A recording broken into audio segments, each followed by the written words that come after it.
Hello viewers and subscribers of Stock Market Tips channel. First, we would like to remind you that we are not SEBI registered. So before initiating a call, please discuss with your financial advisor. Let's move on to today's video. Today's video is about the prediction for Nifty and Bank Nifty. Now, if you look into Nifty levels, we have two predictions. Situation 1 is a gap up above 17,000 and trying to test 17,208. The other situation will be breaking of the level 16,961 to test 16,853. Now, this could be confirmed if you look into the chart from March 14th.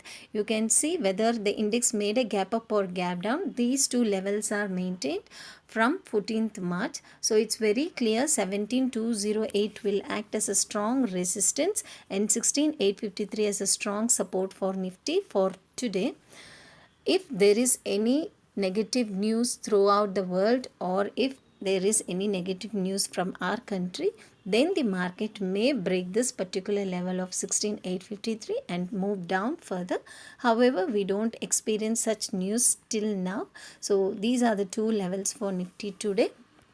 And if you look into Bank Nifty also experienced the same levels of 40206 till 38930 throughout this 2 weeks from March 14th. So today we can experience a gap up in Bank Nifty to test the level 39770 later on to 39910.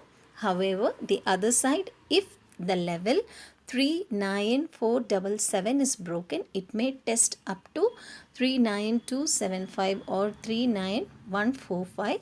In worst case, if there is any negative news throughout the world, it may break and try to test 38930.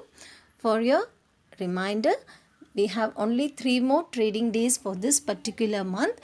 So all the option traders will be very busy in making their profits. So retailers, when they try to work with CE or PE, they will be ending up in loss. So it's better you watch these levels than to physically entering into the trade. Hope this video will be useful for you to make some decisions on your trading. Thank you for watching our video. Wishing you a good luck.